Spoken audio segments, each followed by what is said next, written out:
les différents styles de direction.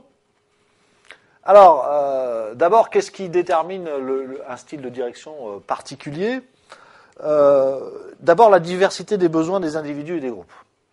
C'est-à-dire que la direction est contingente, et elle est d'abord contingente aux gens qu'on a à diriger et aux situations qu'on trouve.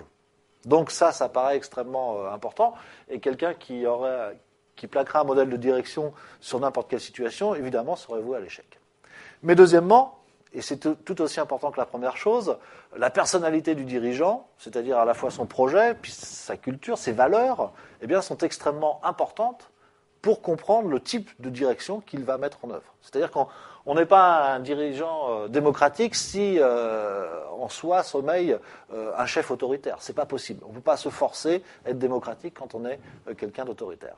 Donc, la personnalité, ce que l'on est vraiment, détermine aussi le modèle de direction que l'on va mener par rapport aux hommes.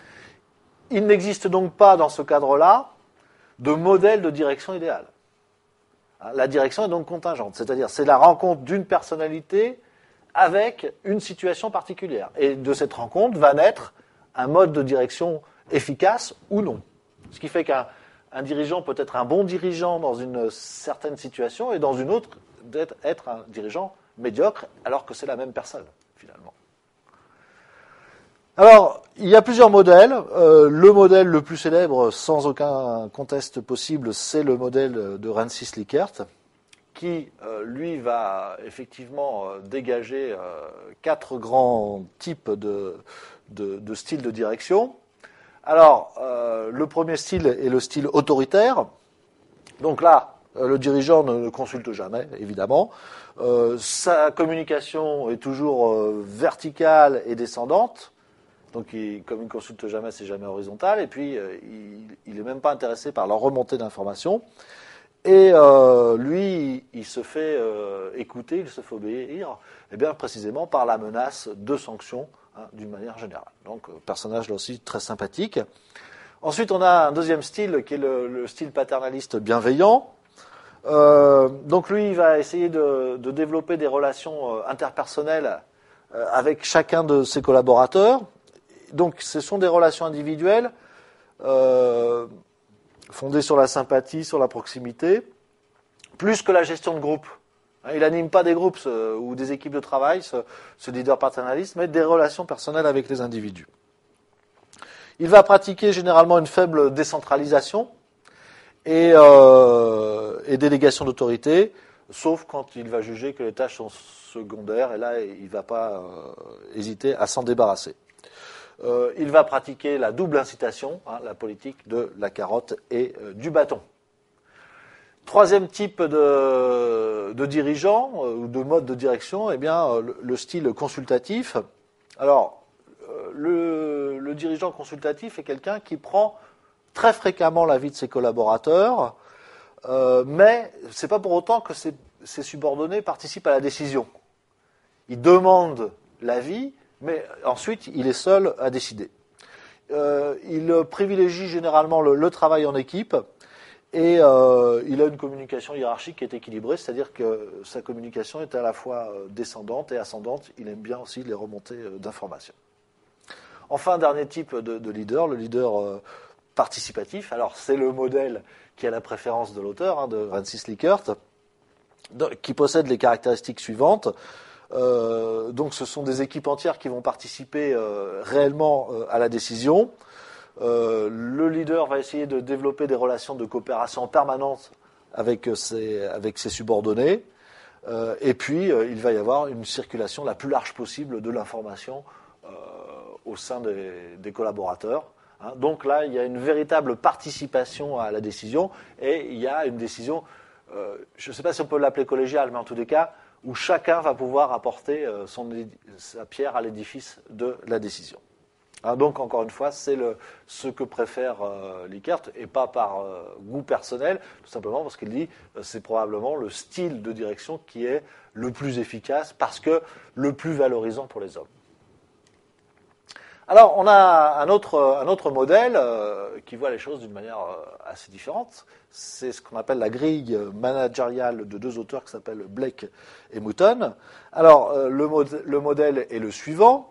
Pour eux, ils partent du principe que les dirigeants, soit ils sont intéressés par les hommes, donc ils vont porter beaucoup d'intérêt aux hommes, ils managent les hommes en fait, soit au contraire, ils vont manager le travail réalisé, hein, donc ils vont porter un intérêt sur ce qui est fait, hein, donc un intérêt aux tâches. Donc ils construisent une grille qui est une grille à 9 positions.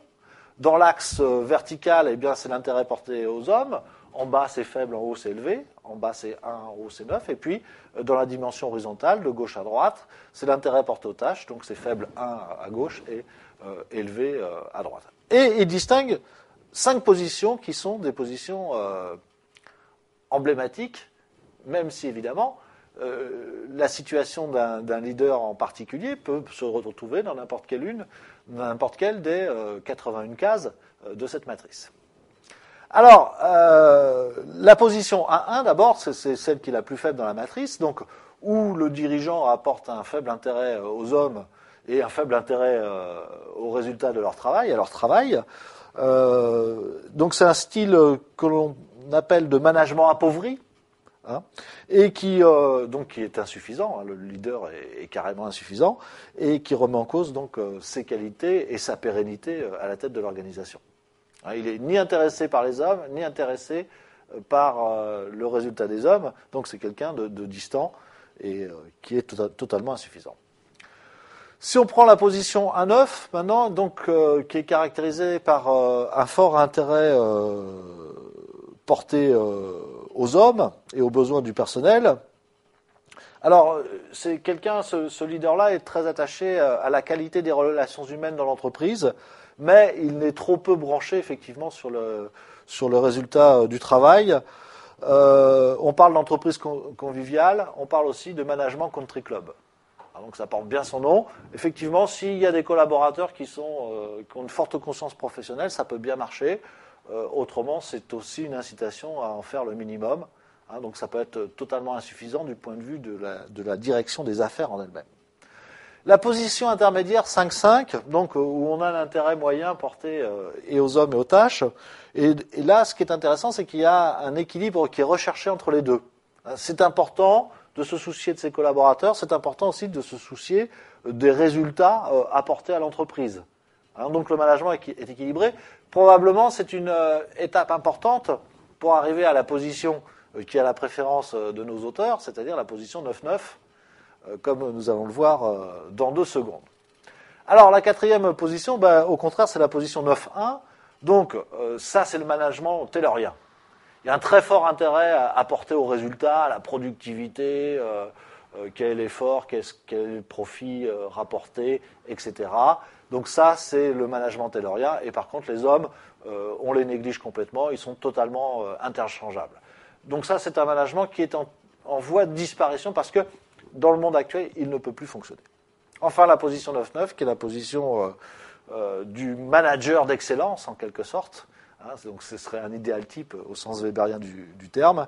Alors là, le dirigeant attache beaucoup d'importance au personnel et à la production, hein, mais beaucoup d'importance et une importance équilibrée. C'est le style idéal, donc, hein, et il est très difficile, évidemment, à mettre en pratique.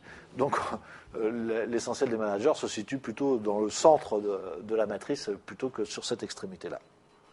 Voilà donc ce que nous disaient Blake et Mouton, et effectivement, cette approche est quand même très différente de ce que l'on a vu avec Rensis Likert.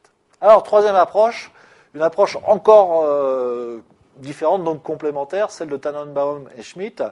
Alors, qui nous propose le schéma suivant, où vous avez effectivement l'autorité, le style de direction qui est à gauche centré sur le dirigeant, et à droite, plus on va vers la droite, et plus ce style de direction va être centré sur le subordonné. Ce qui veut dire que dans la partie gauche, le supérieur manifeste son autorité, et sur la partie droite, ça veut dire qu'il y a une liberté d'action du subordonné. Et donc, nos deux auteurs distinguent 7 positions, en fait, sur cette échelle, qui va donc du pouvoir autocratique, en quelque sorte, à la démocratie la plus totale. La première position, donc, le dirigeant est seul à prendre les décisions, c'est l'autocrate, et il se contente de les annoncer à ses subordonnés. Donc ça, on est dans la position en bas à gauche du schéma.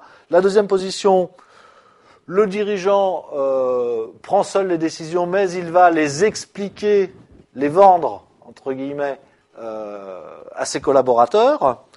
La troisième position, le dirigeant la propose telle ou telle décision, mais il va consulter, il va demander l'avis de ses subordonnés avant de l'entériner.